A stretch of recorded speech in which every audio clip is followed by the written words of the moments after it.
Broadcasting from the business capital of the world, this is the Podcast Business News Network. Welcome back, everyone. It's a term that's used quite often in relationships, especially when you're in counseling or therapy. And it connects to a lot of relationships. That word is codependency. Codependency. What exactly does it mean? When we say it, conjures up an image that you're dependent on somebody else for your happiness. Many believe that. Is that really true? We're going to find out. We're going to talk with somebody who works with people on relationships. She holds workshops, helping with self-esteem, women, family issues, ADHD, so much that she does. And in addition to that, she's written some really great books. And one of those books is what we're going to dig into today, Not Fit for Human Consumption. She's back with us. Ann Creekmore is on the program. Hi, Ann. How are you? Hi, Steve. I'm good. How are you? I'm well. I'm going through this book. All I'm going to say, compared to your other book, Love Yourself, Love Your Life, that's a little lighter read. This one's a little darker. This is the mirror staring you in the face. I truly believe. How do we define codependency? Well, that's a good question. How do you define it? I mean, I know you said you don't really know that much about it, but what are you said a few things about it, but what have your thoughts been about it? And depending on somebody else for your happiness, that's the first thing that comes to mind, where you need that other person in your life to bring you happiness. You know, it's just all those, whatever comes along with that. That's my view of it. I don't know if that's even correct. Okay. I'm sure if you think that, then that would seem to be something a lot of people might view it as. Now, originally, codependency, I think you mentioned that it a long time ago was a kind of a buzzword, and it originated as kind of the partner to a substance abuser or an alcoholic or a drug addict. The codependent is the one that is married to or partnered with someone who has an addiction. And then the person, the codependent is actually over functioning for that, kind of enabling, not necessarily in a bad way of like trying to push on any things, but just over functioning for the alcoholic or the drug addict person. That's how it originated. Wow. Okay. Yeah. I had no idea. So would that make that other person the enabler? In a sense, yes. And I think there are different types of enablers. I mean, some people are, can enable because in a sense they have some what I'd call covert, or they call it vulnerable narcissism, or where that in a sense they're they're doing it because it makes them look better, like they're the saint or the rescuer, but actually they may be feeding into the problem by over rescuing, and then the person isn't taking care of their own problems. Then there's other kinds that I call more the classic codependent. Might be somebody who'd experienced grief, say growing up and loss, and has a difficulty not trying to take care of someone if they seem to have a problem, like they're afraid of losing the person to death, because they had it happen to them before. And so they really are always over functioning, trying to make sure the person's safe and doesn't have any kind of any negative intention of making themselves look great by being a rescuer. They're just worrisome and trying to make sure the person is okay. But in a sense, because of their own guilt or their own fear of what would happen if something happened to that person, the loss they'd experience. Would you say many times that person, now the enabler, so let me make sure I have this clear. The codependent person is dependent on the enabler. Is that correct? Yes, in the sense that they're focusing. I think once we talked in in the lighter book on how to love yourself, love your life, all the different areas, how to change your thoughts to be healthy, or how to be a whole fulfilled person and take care of your rights and needs. In the whole fulfilled person chapter, chapter 8, people get off of self-care by becoming sort of addicted or mentally preoccupied with some addiction, in a sense, or some dependency, if you will, soft addiction, dependency, where, if they're just all about working, workaholism, or they have addiction to drug or alcohol, and their time and money and energy is going into getting their fix or recovering from their fix and finding it again, and so on. And in the case of a quote codependent, it would be that they're so preoccupied mentally with the welfare or relating to or reacting to the person who has a problem, the substance abuser in the earliest sense of the word. And so they're kind of over functioning, over preoccupied, trying to help that person or react to that person appropriately, where, they're trying to calm and keep peace or whatever. So in a sense, it wouldn't necessarily be dependent on them for their good self-care or for, a partnership. They're more like over functioning for that person who isn't functional, and trying to cope with the dysfunction all the time, and all their time and energy and wherewithal is a lot of their time and energy is put into doing that versus taking care of their own selves and their own needs. Would you say that many times the enabler is enabling in some way? I'm not saying that, enabler is saying to an alcoholic, hey, I've got another one for you. Yeah. Whatever they're doing. Would you say that most times they're doing it for themselves? What do I mean by that? That, like, partly of what you said, that they feel validated and useful because they're there for that person, or they don't want that person to go away for whatever reason. So they enable, whether it's emotional support or whatever it is. Is it most times look like that? Yes. I mean, that's a good, give some good examples. That would be kind of what I kind of break that codependent into two types of people. One is enabler, and that's in that book. They're not fit for human consumption, trigger traumatic memories. And it is that where the person's coming from maybe a motivation of being a loyalist, if you will, and if you're familiar at all with the Enneagram, and the loyalist number 6 is about, they're preoccupied with other people and how they're doing, and are they going to, be there for them, or are they going to be there for them, and that kind of interdependency.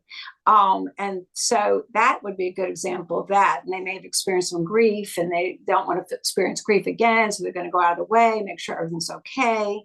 But the other type of what I call codependent is that one, to some extent, that says, well, we know you have a drinking problem, but, or they don't say that. They say that to, say, their wife and then the child, though they still go out fishing and have beers with them. You know what I mean? So it's kind of, are they really, if they know that this child, teen or whatever has got a problem, why are they offering them a beer? Then it looks like they're overfunctioning. They're trying to keep the peace, or they're trying to get along with the person and but really they're just feeding into the, if they have an addiction.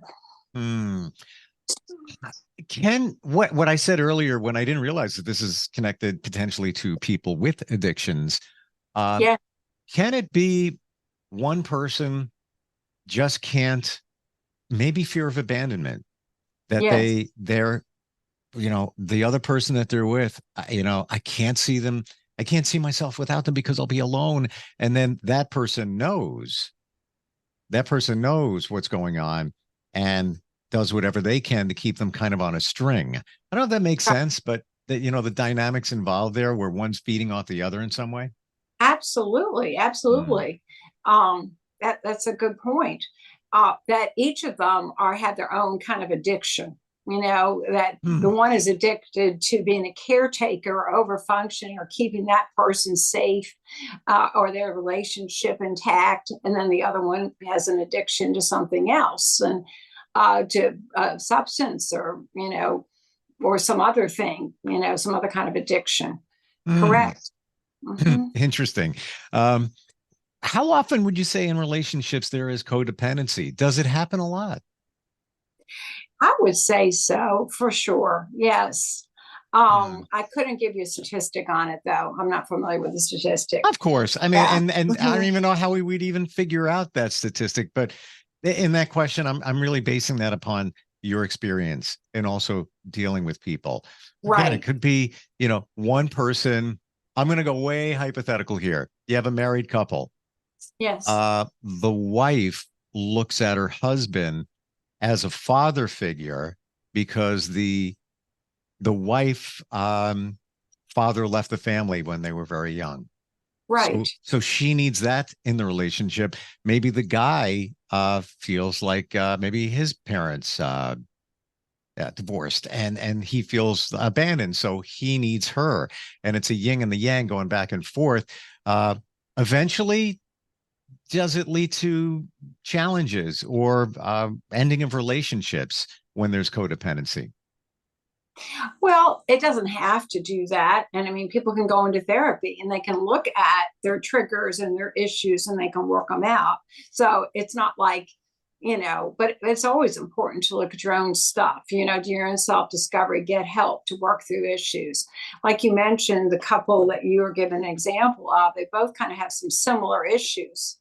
And Yeah. maybe each of them takes the opposite kind of role. Maybe one person numbs themselves out with drugs and alcohol themselves, or Mm, almost copies something maybe in the family, or and then the other one is copies another, being codependent, trying to keep the relationship. So one is kind of withdrawn and the other is kind of going forward, and they're polarizing each other a bit. sure, sure. So And I didn't even enter in any addictions in even the example I gave. Of yeah. course, you add that layer. Now it gets even deeper in the challenges that Exactly, both exactly. have. They deal with a physical problem essentially. So on top of it, with somebody who has substance abuse problem and getting them, that they need to get sober and get themselves back into Sure. recovery. So Right. if you feel that you're in a codependent relationship, maybe this is resonating with somebody. There's, wait a minute, that's me. How do you navigate around that? Right.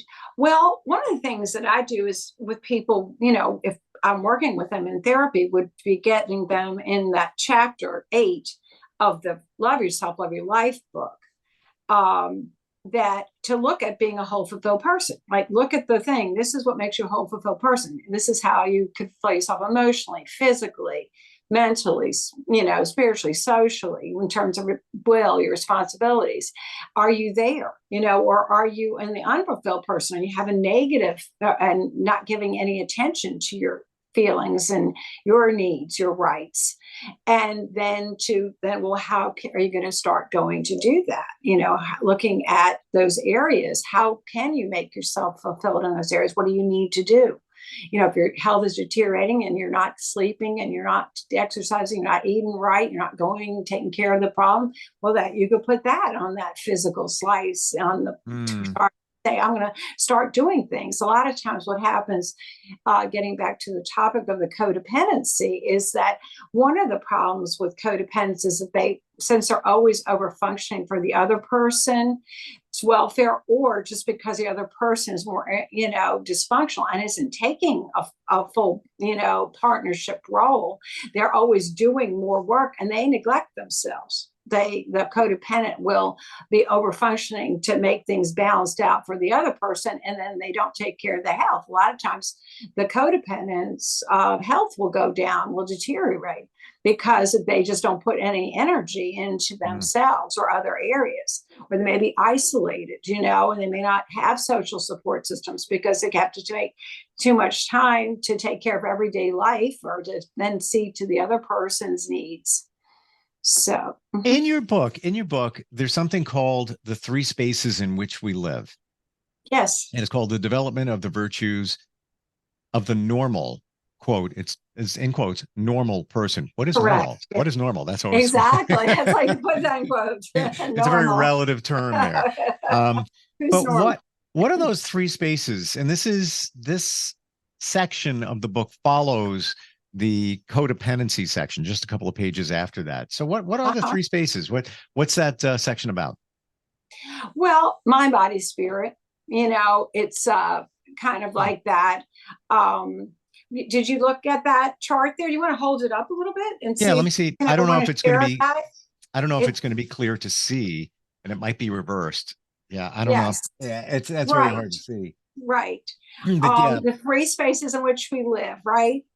And it yeah, says, right. physical, psychological, and spiritual. And then it breaks it down, on the physical side, material world, our outside world, our bodies, our five senses, our participation, our life and relationships. That's the physical.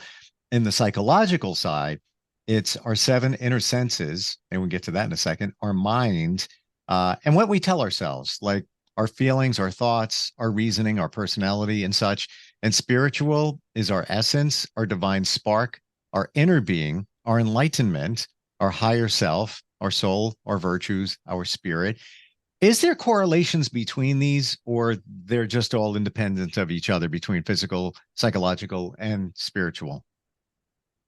Well, I mean, we're human beings and we're, that we're all kind of one. I mean, we have a body, but we have a mind, but we have our inner, peace and connectedness to beyond to more.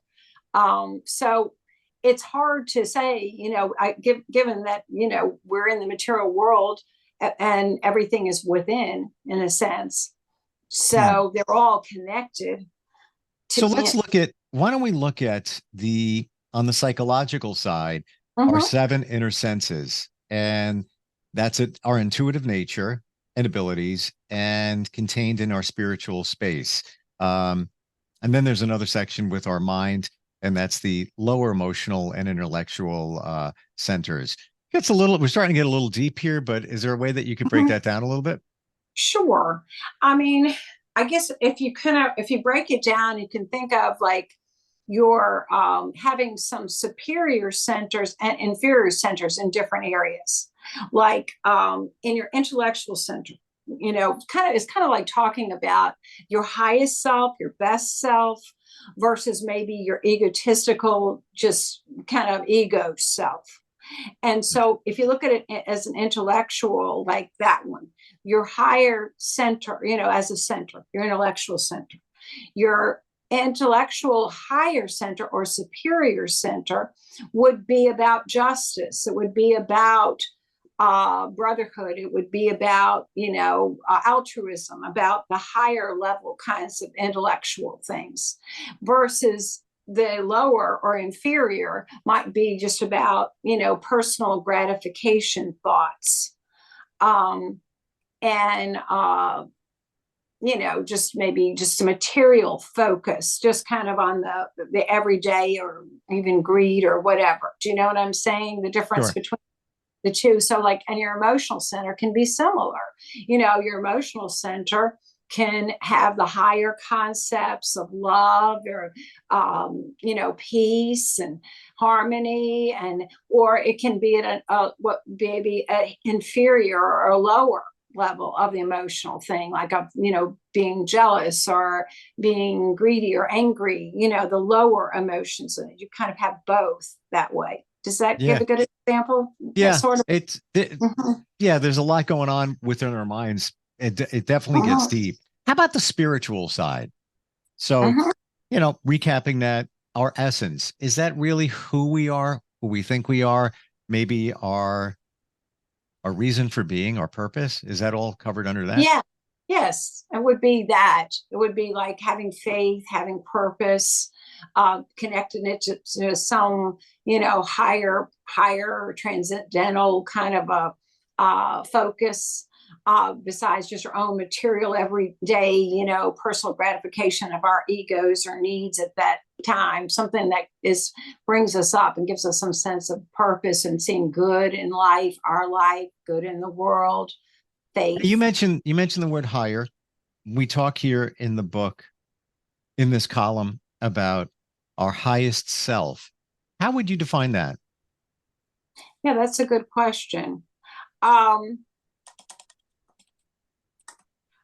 I mean, I would identify that with your superior, intellectual and emotional centers. But I mean, since we just talked about that, to give that as an example, that when you're in those centers or connected to, the spiritual center, those would be kind of more your higher power, higher self, best, better self. What we talked about a minute ago, all those higher or in a superior center. Would you say part of that comes from our intuition, what we're feeling, and if we use that to gravitate or pilot the directions that we head in? Is the intuition part? Is our intuition what you're part? Thinking. Mm-hmm. Is the intuition part of our higher self when we've tapped into what I should be doing? Like instead of like logically questioning it, it's that from within that your gut is saying, do this, just Absolutely. do this. Yeah. Right. Correct.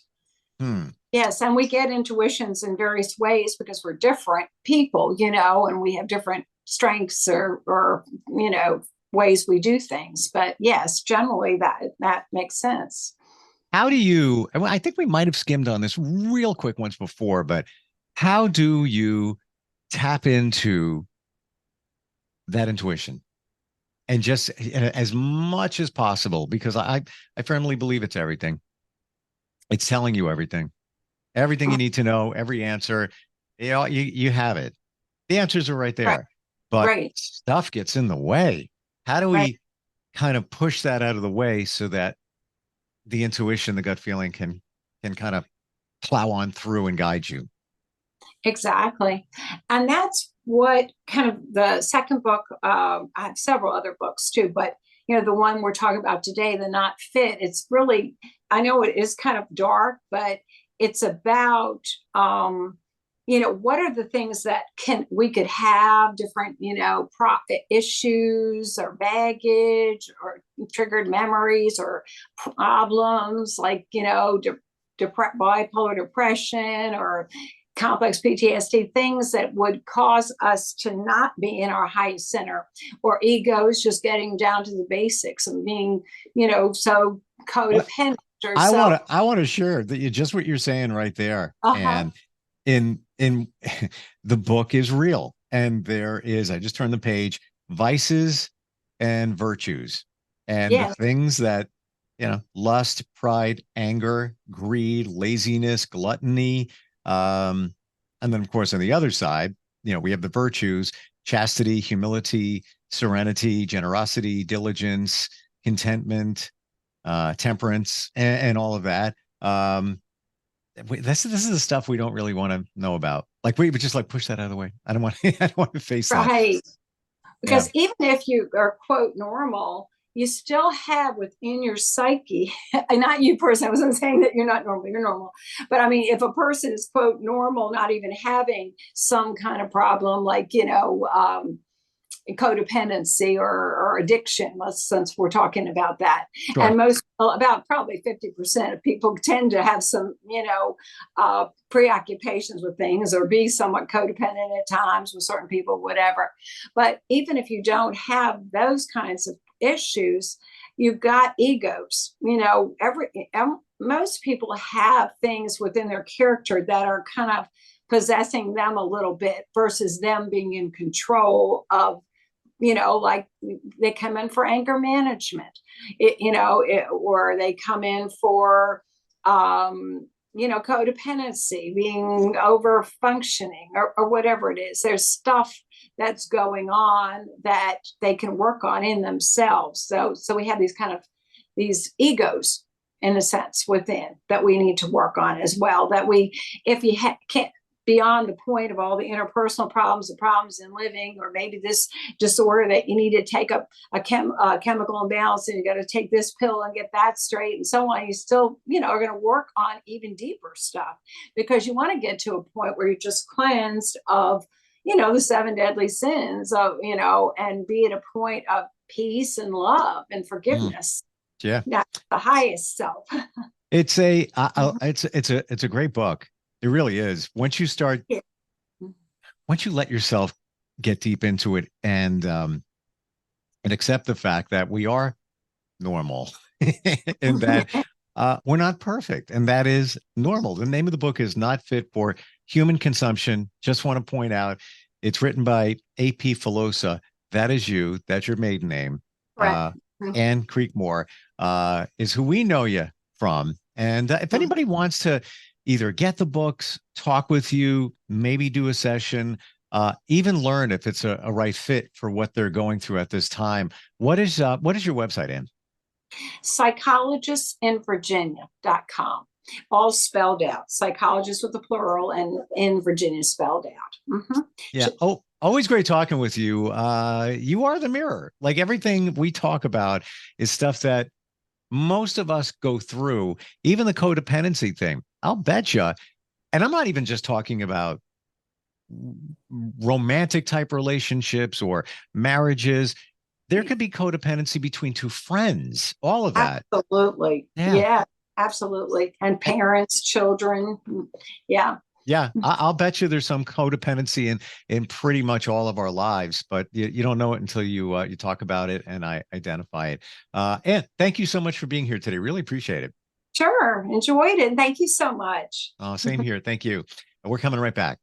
Are you looking for even more of the podcasts and hosts that you love? The Podcast Business News Network is proud to announce that you now have even more ways to listen live. Check out the MyTuner Radio, online radio box, and Simple Radio apps on iOS and Android, or find us online. Search for Business News Network on mytuner-radio.com, or search Podcast Business News Network on streama.com and onlineradiobox.com/US. Take your podcast on the go and don't miss a minute of the action.